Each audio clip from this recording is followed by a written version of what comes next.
আসসালামু আলাইকুম everyone, welcome back to my channel Mahima cooking house. আজকে আমি আপনাদের তৈরি করে দেখাবো কচুমুখির রান্নার রেসিপি। আমি এটা একটু মাখা মাখা তৈরি করেছি, যেহেতু নতুন এই কচু উঠেছে। এটাকে কিন্তু অনেকে গাটি নামেও চেনে, আপনার যে যে নামে চেনেন, কিন্তু জিনিস কিন্তু একটাই। সো চিংড়ি মাছ ছাড়া কীভাবে রান্না করে সেই রেসিপিটি আজকে আমি আপনাদের তৈরি করে দেখাবো। সো চলুন মূল রেসিপিতে চলে যাই। প্রথমে আমি একটি কড়াইয়ে পরিমাণ মতো তেল দিয়ে দিচ্ছি।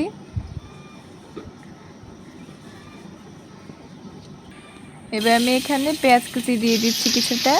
ভালোভাবে একটু নেড়ে পেঁয়াজটা নরম করে দিয়ে এখানে আমি 1 চামচ পরিমাণ হলুদ গুঁড়ো দিয়ে দিয়েছি এবং মরিচের গুঁড়ো দিয়েছি 1 চামচ পরিমাণ, দিয়ে একটু অল্প পানি দিয়ে নেড়ে নিয়েছি। এবার আমি এতে জিরা গুঁড়া দিয়ে দিয়েছি 1 চামচ পরিমাণ, ছোট চামচের, আর লবণ দিয়েছি স্বাদ মতো। আর এখানে আমি ফ্রিজ আপ করা টমেটো কুচিয়ে দিয়ে দিয়েছি, আর রসুনও দিয়েছি আমি এখানে 1 চামচ পরিমাণ। টমেটোর সঙ্গেই ছিল, আপনারা হয়তো অনেকে খেয়াল করেননি।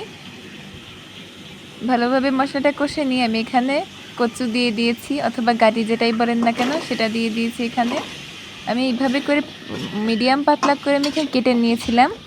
মশলার সঙ্গে এই কচুটাকে ভালোভাবে কষিয়ে নিয়ে পরিমাণ মতো এখানে আমি পানি দিচ্ছি।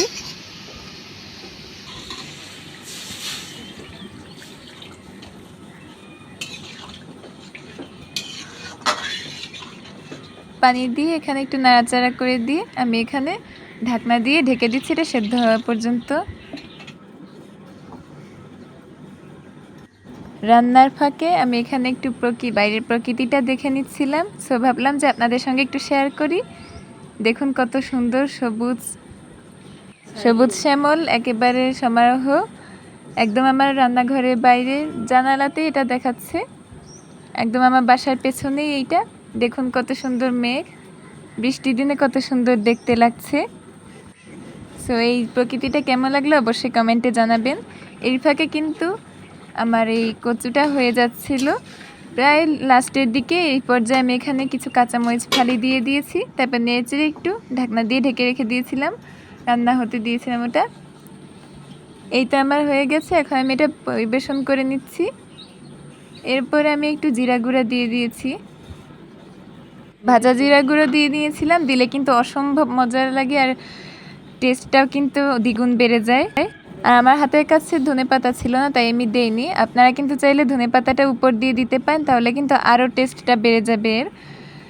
সো রেসিপিটি কেমন লাগলো অবশ্যই বলবেন। যেহেতু নতুন কচু উঠেছে তাই আমি সেটা দিয়ে তৈরি করে দেখিয়েছি। আশা করি আপনাদের সবার কাছে আমার এই রেসিপিটি অবশ্যই ভালো লাগবে। ভালো লাগলে অবশ্যই কমেন্টে জানাবেন, আর প্লিজ চ্যানেলটি সাবস্ক্রাইব করে দিবেন। আপনারা কিন্তু ভিডিও দেখে চলে যান, কিন্তু আপনারা সাবস্ক্রাইব করেন না। ভাই, সাবস্ক্রাইব করতে তো আর টাকা লাগে না, তাই প্লিজ সাবস্ক্রাইব করে দিবেন চ্যানেলটি, আর লাইক করবেন, শেয়ার করবেন আপনাদের বন্ধুবান্ধবদের কাছে, যাতে তারাও আমার চ্যানেলটি দেখে উপকৃত হয়। আর কমেন্ট সেকশনে অবশ্যই জানাবেন কেমন লাগলো রেসিপিটি আজকের। আর আমাদের একটি সুখবর আছে, আমাদের এই চ্যানেলের নামে একটি মেসেঞ্জার গ্রুপ আছে আমাদের। সেই গ্রুপে যদি আপনি অ্যাড হতে চান তাহলে চ্যানেলটি সাবস্ক্রাইব করে তাহলে আপনারা আমাদেরকে কমেন্ট সেকশনে জানাতে পারেন, অথবা আমি ডেসক্রিপশন বক্সে আমাদের মেসেঞ্জার গ্রুপের লিঙ্ক দিয়ে দিব। আপনারা ওখান থেকেই ওই মেসেঞ্জার গ্রুপে অ্যাড হয়ে নেবেন। আর যদি কোনো কিছু আপনার জানতে ইচ্ছে করে বা দেখতে ইচ্ছে করে সেই ভিডিও আপনার কমেন্টে জানাবেন, অথবা মেসেঞ্জার গ্রুপ তো আছেই, সেখানে জানিয়ে দিবেন।